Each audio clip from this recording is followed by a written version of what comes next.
هيثم، انت كنت مدرب بضمن الورشه التدريبيه بالتصوير الفوتوغرافي. بيهمنا اول شيء تحكي لنا عن المحتوى التدريبي اللي قدمته للمشاركين كانوا معنا بالورشه. هلا المحتوى التدريبي هو أول مرة أنا بجرب أكتب محتوى تدريبي له علاقة بالتصوير الفوتوغرافي. ونابع كلياته من تجربتي. ما راح أقول خبرتي، لأنه ساعات عم تتطور الخبرة. طبعا في أكيد يعني في شغلات ثوابت، هي ما اختراع، يعني في ثوابت هي أساسا بالتصوير الفوتوغرافي، هي إجباري بدنا نمر عليها. ولكن المحتوى فينا نقول إنه هو فينا بكل بساطة نحط عليه لوجو العدسة أو حقوق النشر، لأنه أساساً حتى كل المواد، كل الأمثلة، كل الصور الموجودة هي من تصويري. حبينا نعمل هذا الشيء لحتى في صور عن الانترنت هي بتشرح لنا كثير شيء عن التصوير الضوئي، ولكن حبينا انه هي يكون شيء كثير خاص، كثير تفصيلي بهذا الموضوع، وما عم نعتمد على المراجع او الصور او الامثله التوضيحيه الخارجيه. طبعا لانه لها حقوق حفظ ولا حقوق ملكيه الخاصه فيهم. طبعا في بعض الاستثناءات اللي كانت اللي هي اساسا هي مواد فيديو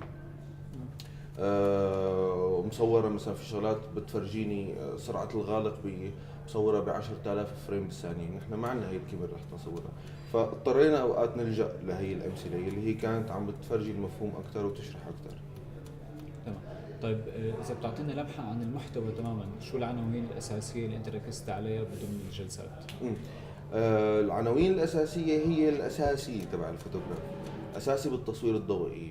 بلشنا من نشأته، من فكرته كيف بلش، كيف لاحظوا له، لأنه ثقب بجدار داخل غرفة مظلمة كيف عم بيعكس لي الصورة الخارجية على الحائط. قديش هو في ربط بين آلية عمل الكاميرا وآلية عمل العين. يعني عملنا جزء هو كان شبيه بدرس العلوم، ولكن هو كتير بيفيدنا بطريقة فهم طريقة عمل الكاميرا، كونه في أشخاص هن أول مرة بيتعرفوا على الكاميرا، بس نحن دارسين طريقة عمل العين كيف وكيف تتموضع الصورة على الشبكية. فهي كتير بيشبهوا بعض، وكتير كان في صور توضيحية عم تفرجينا قديش هن كتير بيشبهوا بعض، فشوي هي بتكون عم تسهل هذا الموضوع. فنحن بلشنا إذا فينا نقول من تشريح العين للحجرة المظلمة للكاميرات الحديثة اللي عم نستخدمها DSLR، الكاميرات الديجيتال الاحترافية اللي عم تستخدم حاليا. وبلشنا نفصفصها ونفكفكها ونعرف تقريبا كل شيء، كل زر شو شغلته، شو عملته، شو نتائجه. دائما كان عم بيكون في ربط بصور عم نشوفها اثناء الورشه باليوم. في امثله هن عم بيطلبوها، يعني فانا تقريبا فيك تعتبر انه انا اللي محضره ما مثل ما هو تنفذ، لانه ببعض الاحيان كان عم بعتمد اسلوب الارتجال نتيجه انه في اشياء مانك حاسب حسابها، حتما مانك حاسب حسابها عم تصير.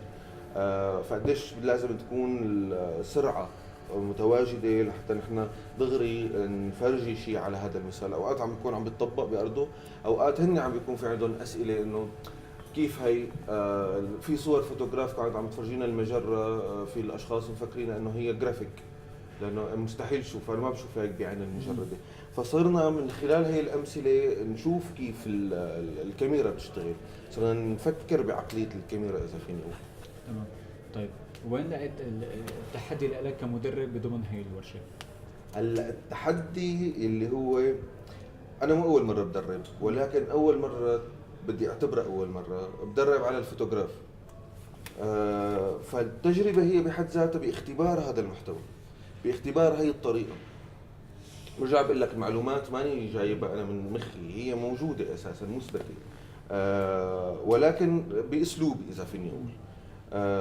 فكانت هي التجربه بحد ذاتها هي الصعبه، انت عم تختبر شيء لاول مره قد يكون.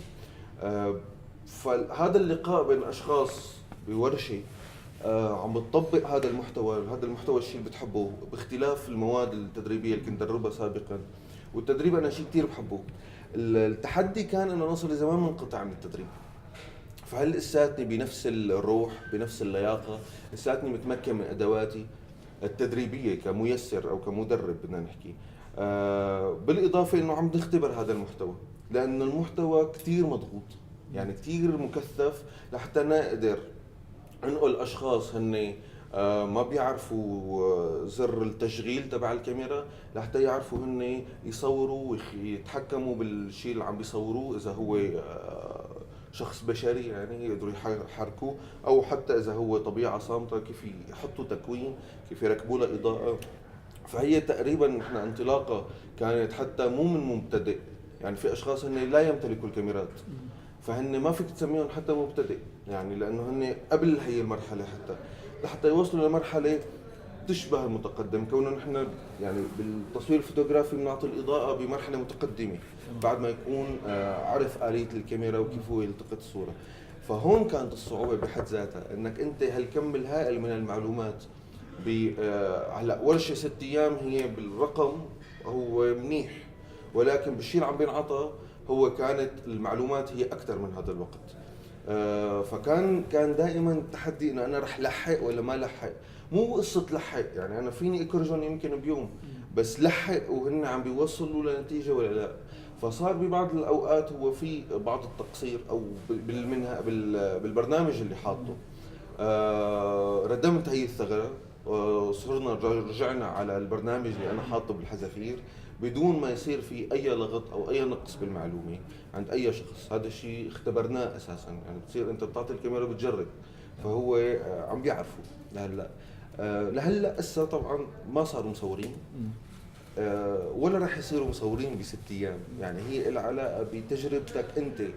اوكي عرفت الاساسيات، بس كيف انا بدي سوق الكاميرا بهي بطريقتي، كيف بدي اعمل صوره باسلوبيتي انا. لهيك اكدت على انه المحتوى يكون في الشغلات اللي هي ثوابت. يعني هلا قواعد الكوادر هي الى جزء ما ثوابت، بس هي قابله للكسر. فانا بالمحتوى التدريبي ماني حاطط شيء له علاقه بالقواعد اطلاقا، يعني حاطط بشغلات كثير تقنيه. هذا الزر شو، هذا الزر شو يعني شتر سبيد، شو يعني هي القصص. كيف تاخذ كوادر هي في لها قواعد، بس انت لازم تكسرها ولازم تشتغل باسلوبيتك. لهيك انا ما بدي حدا بده يجي يصور يفتح المحتوى التدريبي على الصفحه رقم كذا واوكي ويطبقها. لا، بدك انت تشوف بهي اللحظه شو الصوره بدك، شو انت بدك من الصوره. فهذا الشيء اللي استقصدته انه ما تكون موجوده بالمحتوى، وعم حرضهم اكثر على الابتكار والابداع قد يكون. ولقيت الصدمه عند البعض انه كيف يعني انا اكسر القواعد؟ يعني نحن اشخاص بشكل عام، ما عم بخصص ذوي الاعاقه، كلاتنا محكومين بالقواعد. كيف عم بيجي حدا يقول لنا كسروا القاعده؟ فهذا الشيء اللي كان غريب بانهم يتقبلوه. بس عم بيشوفوا كيف نحن عم نكسر القواعد اساسا، عم بيشوفوا النتائج ايمت انت اذا كسرت القاعده بتطلع لنا نتيجه يمكن افضل. تمام. طيب انت برايك شو اللي هي الفائده اللي اجته لهيثم او اللي بينصحها كمان لغير مدربين اللي بدهم يتعاملوا مع اشخاص ذوي اعاقه؟ هل كان في صعوبه؟ هل هذا الشيء هو بسيط مثل اي شخص طبيعي؟ فشو هي اذا فينا نسميها هي النصيحه؟ الاشخاص ذوي الاعاقه نحن لهلا هسه في جزء من المجتمع ما عم بيتقبلون، او عم بينظر لهم يمكن نظره دونيه، او يمكن نظره شفقه.